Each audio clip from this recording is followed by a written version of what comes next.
Hello, everybody, and welcome once again to Good Future Foundation at BETT, where we're having some really interesting conversations today around different themes and topics on AI in schools and in education more broadly. This session, I'm sure, is going to be particularly interesting because we're looking at responsible use from a student perspective. And what better people to have here than members of our student council, in addition to one of our partner schools, Queen Ethelburga's, who are looking with us to help roll out a responsible AI competition globally. I won't say too much about that at the moment, but I'll hand over to Youyue first of all. Perhaps if you could give us a quick introduction, who you are, where you're studying, and why you're interested in AI, and we can work our way around that way. Is that all right? Yeah, sure. So hello everyone, my name is Youyue, and you can just call me Annie. I'm currently a UCL student who studies education, and I think why AI really interests me is like when I get into universities, I get to write all those essays, and I found out most of my friends they're using AI to do it. So I'm quite curious about whether it's good for yourself or is it not good for yourself, like that. Hello, I am also a student at UCL. I was studying physics, and I think the question of AI and policy is something that comes so often in my life. I'm interested about. Great, thank you. I'm Penny Lee Taylor-Brown. I am a engagement and innovation manager at Queen Ethelburga's independent school in York. My interest in AI goes a little bit beyond that, in that I have just completed my master's in AI. Whether I pass or not is still questionable, but my final project is in. Well done. Congratulations, and Thank I'm you. sure that's a very strong pass on all counts. Yeah. Maybe we should start with Queen Ethelburga's and think through, from a school perspective, what responsible AI means to you as an organization and why you're interested in this space. I mean, it's obviously hugely important that as a school that we see it as important. The responsible AI aspect of any sort of work that any student does. We're currently working on a framework for how we can implement ways that we're happy for the students to use AI, which AI tools that we want them to use, which AI tools we want them to stay clear of. Things like how to properly use prompts to get the best, but then of course there's things like the critical thinking elements that we need to be mindful of, and all of that kind of stuff. I think it's just about employing common sense and knowing that we're all in a bit of a weird time right now. Nobody has the actual answers on what we should or shouldn't be doing. So we're in that period of test reflection, like everybody else is, I'm sure. And what does that mean then for students? I know you're both in higher education, but our student council is made up of learners from across secondary school, high school, and university.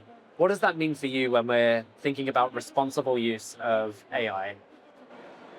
So I think when we talk about responsible use of AI, we're talking not about not using AI at all, but learning how to use it. I think within I want to say that some boundaries of humans within a society. I think it's very odd, but because it's such a new technology, we don't necessarily know how to behave with it in a way that is appropriate, and we don't know what we can or cannot do. It's very complicated because often when we throw something into what we're supposed to use, which is just like a regular generative AI, we don't necessarily think about what goes on behind the scenes. We don't think about the environmental impact. We don't think about where our data goes. We don't think about the greater consequences that this will have on, not only the current tasks that we're doing, but the rest of, our lives, like the pursuit of our education. So there are so many aspects of it that go into what ethical and critical view of AI is. Yeah, and I think for me, when I'm using it and when my students not my students, but my friends are using it, we mostly focus on the efficiency AI brings to us, but not the limitations or what problem may using AI related to. So we've come together as a collective in order to try and have other students from around the world think more critically around their own use and to think about why responsible use of this technology is important. And so far, we're framing this through the lens of a competition. We haven't launched yet officially, but I think we're on the verge of something quite special. Can you maybe start from a student perspective through the lens of the council as to why we're approaching this as a competition and what the competition is going to be about?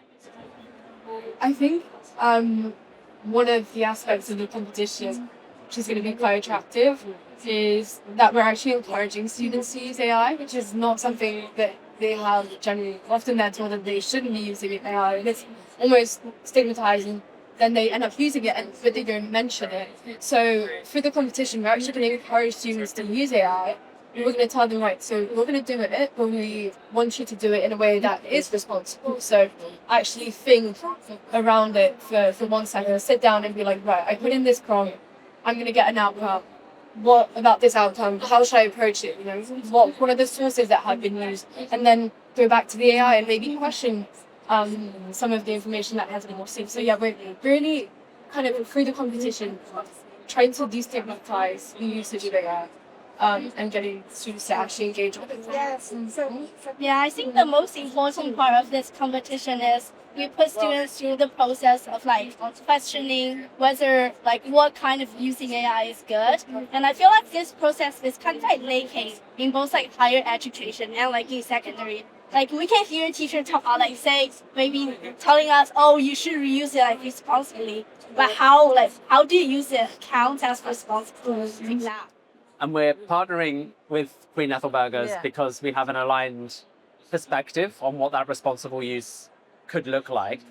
Can you tell us about why it's important for you to be involved in this competition, what your interests are in learning from other schools around the world about how students are using AI in different countries? Yeah, I think it's really just important for us to be part of the leading kind of businesses that are going forward with it. So it's really important for Queen Ethelburga's to see ourselves as at the forefront of things that we're doing with AI. We're also looking at partnering with another company in AI called Flylane, who actually is owned by one of our alumni. And so we're just trying to do anything that we possibly can to make sure that our students leave knowing that AI isn't going to take their jobs. It's just that what they need to do is control AI and figure out how to use it. And that's one of the reasons why for us, the competition is a great idea, because it gamifies, which is brilliant these days, but it gamifies kind of the aspect of, I suppose, taking away a little bit of the seriousness of it.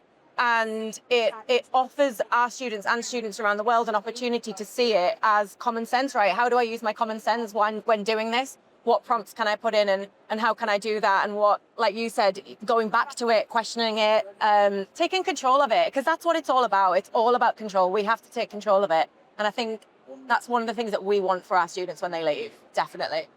So what could a good submission look like for this competition? What is something that you would want to see from students who want to participate? Okay, so we do have quite an elaborate marketing on this. I don't know the whole details, but I think the most important bit of the submission is actually going to be a video submission. So where students will themselves actually reflecting on the subject that they discuss. So it's going to be looking at why they use one AI instead of another. Then looking at the actual sources that we use by the AI and maybe thinking, how could this be biased? Like maybe the information comes from really Western.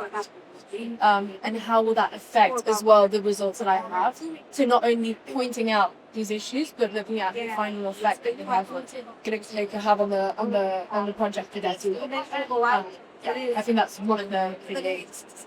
Yeah, I think it would be better like if students doing this competition, they do not only reflect on the poster, which we require them to do, but also thinking about like in their daily life. Like how should I use it in their daily life after they finish this competition? Yeah. Ideally, they would have that same thinking process for anything that they use in life, even the most simple things. Yeah. At QE at the moment, are there any great examples of student use of AI that you would want to see, perhaps insofar as a submission to the competition at all?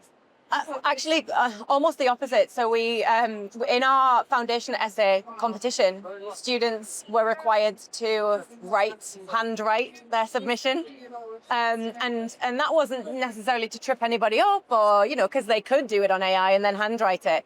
It was just simply kind of the I suppose the forefront, the beginning, the baby steps of this is kind of where we're heading. We're heading into a more human-led environment in order to be able to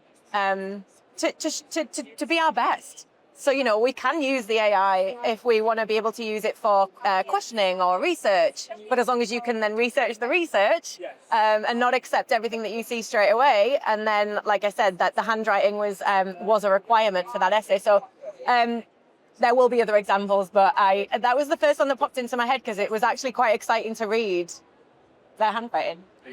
I want to focus a little bit on our environment just to wrap things up and where we are at the moment. Obviously, we're in the largest EdTech event in the world at BETT in London.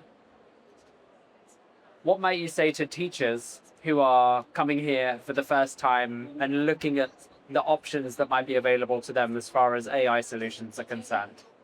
So I think there are so many. So it's like I'm looking around, I can see some AI over there. I know that there's more on the other side. Like there is AI everywhere because every single platform in education is trying to integrate AI. That seems like the only logical thing to do.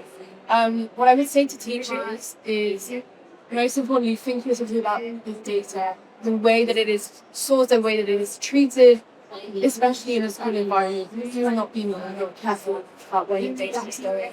I think so many people in education, they have so much to do already. I mean, these other teachers, they already work many hours a week and don't necessarily have time to think about their digital policy, how they, implement AI policy in schools. And so I kind of want to say, come here, we can help you. We can give you a bit of guidance because it's not an easy thing to navigate on your own. And unfortunately, an ethical use of AI, like the one we're trying to promote in this competition, can only really come from the top, from the teachers and educators, because they are the ones who interact with the students. So if they don't know what they're doing, how can they, help students out? I think that's the question. Yeah. Yeah, I think perhaps teachers themselves should start to think about this question first, and then when they get to a good answer, they can pass it on to the students and lead them during this process. Does that resonate with you as well? Yeah, I mean, my advice to any teachers coming to look around is, one, it's really hot in here, so don't wear too many layers. But one thing to not forget is that any system or program or data organizing or analytics system or anything you've been using for the last however long has been AI. So don't be overwhelmed by the 2 letters AI, because actually you've been using it for years. Don't let that overwhelm you. Look for explainable AI in particular, which means that there is no black box that can't tell you how it sorted any results or anything like that. You've got to make sure that it's explainable. Ask the question, if it's a startup, has it been trained on synthetic data or has it been trained on real data? Be really mindful to make sure that all of that is set up before you do anything. But just if you do come to BETT, just have a great time and get all of the freebies that you can. Because I tried to get some socks earlier and I missed out, I think. Some great advice to wrap up on, Penny. Thank you so very much. Emily, Youyue, thank you so very much for being here and for your contributions to this session. Thank you all for tuning in, and we'll catch up with you very soon. Thank you.